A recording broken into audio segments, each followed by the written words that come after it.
श्री स्वामी समर्थ. नमस्कार. तुमच्या सर्वांचे माझ्या यूट्यूब चॅनलमध्ये खूप खूप स्वागत. तुमच्या सर्वांच्या इच्छा मनोकामना पूर्ण होत हीच स्वामी महाराजांच्या चरणी प्रार्थना करते आणि आजच्या आपल्या एका नवीन व्हिडिओला सुरुवात करते. आजच्या व्हिडिओमध्ये आपण जाणून घेणार आहोत तर ते म्हणजे बघा, आपण लक्ष्मी पूजनासाठी नवीन झाडू हा धनत्रयोदशीच्या दिवशीच खरेदी करायचा आहे. कारण की या दिवशी झाडू खरेदी करणं खूप शुभ मानलं जातं. आणि मग आपण याच शिरेबद्दल अगदी सविस्तररित्या जाणून घेणार आहोत. बघा, इथं तुम्हाला व्हिडिओमध्ये दिसत असेल, खूप मोठा आहे त्यामुळे दिसत नाही. अशा पद्धतीने मी तुम्हाला दाखवते. याला शिरई म्हणतात. आता नवीन वेगवेगळे खूप प्रकार निघलेले आहेत बघा. झाडू, कुठे रोबोट, काय अनेक प्रकार निघालेले आहेत. पण या शिरईला प्रत्येक भागानुसार याचं देखील नाव आहे बघा. कुणी झाडू म्हणतं, कुणी शिरई म्हणतं.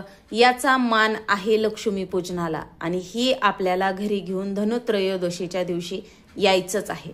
मग याचं पूजन कशा पद्धतीने करायचं, अगदी 12ही महिने झाडू घरामध्ये आपण कशा पद्धतीने वापरायचा, याच बद्दल आपण आजच्या यामध्ये अगदी सविस्तररित्या जाणून घेणार आहोत. तर तुम्ही माझा हा व्हिडिओ शेवटपर्यंत नक्कीच पहा. व्हिडिओला नवीन असता लाईक करा, शेअर करा आणि असेच नवनवीन अध्यात्माचे व्हिडिओ पाहण्यासाठी चॅनलला सबस्क्राईब अवश्य करा आणि कमेंटमध्ये श्री स्वामी समर्थ लिहायला विसरू नका.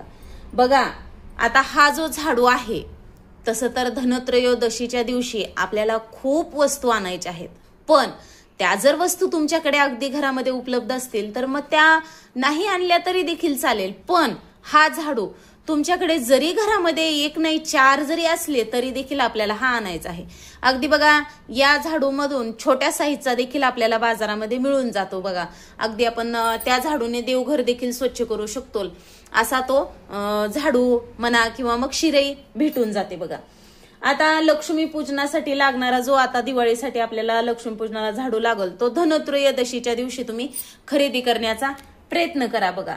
आता तसेच झाडू, हा जो झाडू आहे तो लक्ष्मी पूजनाला आपल्याला लागतोच. अगदी बघा, मग हे छोटा असला, मग घरातील दुसरा जरी झाडू आपण त्याची जरी पूजा केली तरी देखील चालते बघा. आता झाडू हा नेहमी घरामध्ये ठेवताना कधीही तुम्हाला सांगते, झाडू घरामध्ये उभा ठेवायचा नाही बघा. तसेच झाडूला कधी आपला पाय नाही लागला पाहिजे बघा. चुकून जर पाय लागला तर त्याच्या आपल्याला पाय पडायचं असतं बघा. कधी झाडू हा जो आहे, आता हा झाडू कधी असा उभा ठेवायचा नाही. बऱ्याचशा लोकांना सवय बघा, असा देतात ठेवून असं कुठंतरी, असं कधी करायचं नाही. झाडू कधीही आपल्या क्वाट खाली ठेवायचा नाही बघा. कधी आता ही आपली लक्ष्मीच आहे म्हणून कोणाच्याही नजरेत येईल असा देखील आपल्याला झाडू कधीच घरामध्ये ठेवायचा नाही बघा. कधी बी आपण बघा, आता थोडक्यात तुम्हाला सांगते, आपण आपलं सोनं तसेच पैसे कोणाला दिसतील असे ठेवतो का? नाहीत ठेवत ना. मग त्याच पद्धतीने बघा, हा झाडू देखील आपली लक्ष्मी आहे. मग त्यामुळे याची देखील आपल्याला काळजी अगदी आपल्या दागिन्यांप्रमाणे घ्यायची असते बघा. म्हणून आपल्याला हा जो झाडू आहे तो घरामध्ये अगदी व्यवस्थित पद्धतीने वापरायचा आहे बघा. कारण की झाडू हा आपल्याला लक्ष्मी पूजनाला लागतो. लक्ष्मी पूजेच्या दिवशी नवीन झाडू विकत आणायचा असतो आणि अगदी ह्या झाडूची लक्ष्मी मानूनच पूजा करायची असते बघा. आणि लक्ष्मी पूजन झाल्यावर आपल्याला आता या झाडूची पूजा तुम्हाला सांगते बघा, आपल्याला या पद्धतीने करायची आहे. अगदी हळद, कुंकू आणि अक्षता. आता तुमच्याकडे असेल तर फुल वहा, माझ्याकडे फुल नाहीये. अगदी 12 महिने समजा, आता हा तर आपण पूजा करणारच आहोत. लक्ष्मी पूजनाच्या वेळेस या झाडूची आपण लक्ष्मी म्हणून पूजा करणारच आहोत. पण एरवी तू समजा वर्षभरामध्ये तुम्हाला कधी झाडू घ्यायची वेळ आली तर झाडू घरात आणल्यानंतर याच पद्धतीने आपल्याला झाडूची जी आहे ती पूजा करायची आहे बघा.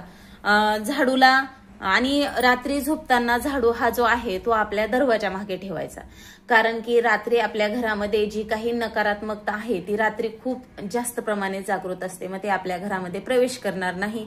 त्यामुळे आपल्याला झाडू जो आहे तो आपल्या मेन डोअरच्या पाठीमागे ठेवायचा आहे बघा. झाडूनी कधीही बघा, कधी कधी काय होतं, झाडू माणूस काम झालं कधी फेकल्या जातो, कधी उभा केला जातो, मुलांना मारतात, तर चुकून देखील असं करू नका. हा म्हणजे झाडू म्हणजे आपली एक लक्ष्मी आहे बघा. तसेच प्राण्यांना देखील मारतात. घरात मांजर आलं, दारात कुत्रा आलं, जनावर आले, त्यांना देखील झाडू मारतात बघा. तर मग अशी चूक करू नका. कोणी घराबाहेर पडलं की लगेच झाड लोट देखील करायचे नाही. आता बघा थोडक्यात तुम्हाला सांगते, आपल्या घरचे पुरुष मंडळी कामानिमित्त बाहेर सकाळी, आता प्रत्येकच व्यक्तीला काहीतरी काम असते. मग प्रत्येकाचे बघा प्रकार वेगळे आहेत. कुणाची नोकरी असेल, कुणाचा व्यवसाय असेल, कुणाला शेतात जायचं असेल, मग ते घराबाहेर पडले का कधीच झाडू मारायचा नाही. एकतर ते जाण्या अगोदर आपलं घर झाडून घ्या, किंवा मग ते घराबाहेर गेल्यानंतर एक अर्ध्या तासानं तरी झाडू मारायचा असतो बघा. आणि हा जो नियम आहे तो अगदी मी काटेकोरपणे या नियमाचं पालन करण्याचा प्रयत्न करते बघा. कधीही माझ्या घरातील म्हणजे कोणतीही व्यक्ती असू द्या, घराबाहेर पडले कुटुंबातून तर मी झाडू मारत नाही. एखादा तास तरी जाऊ देते आणि त्यानंतर झाडू मारते बघा. अशा काही गोष्टी असतात आपल्याला शास्त्र सांगतं आणि त्या गोष्टींचं आपण पालन केलंच पाहिजे बघा. सायंकाळी कधी झाडू मारायचा नाही, कारण की माता लक्ष्मी आपल्या घरामध्ये येण्याची वेळ असते आणि त्यावेळेस आपण झाडू कधी मारायचा नाही बघा. कारण की मग आपल्या घरातून आपण लक्ष्मीलाच बाहेर काढतो असं होतं बघा याचा अर्थ. म्हणून आपल्याला झाडू देखील मारायचा नाही. आता लक्ष्मी पूजनाच्या वेळेस झाडूला खूप महत्व आहे. साक्षात लक्ष्मी स्वरूप मानूनच आपल्याला या झाडूची पूजा करायची असते. अगदी प्रत्येक घरामध्ये तुम्ही देखील बघितलं असं लक्ष्मी पूजनाला झाडू हा आणलाच जातो. आता जुना झाडू, आता तुम्ही म्हणताल आमच्याकडे समजा जुना झाडू आहे, मग जुन्या झाडूचं काय करावं?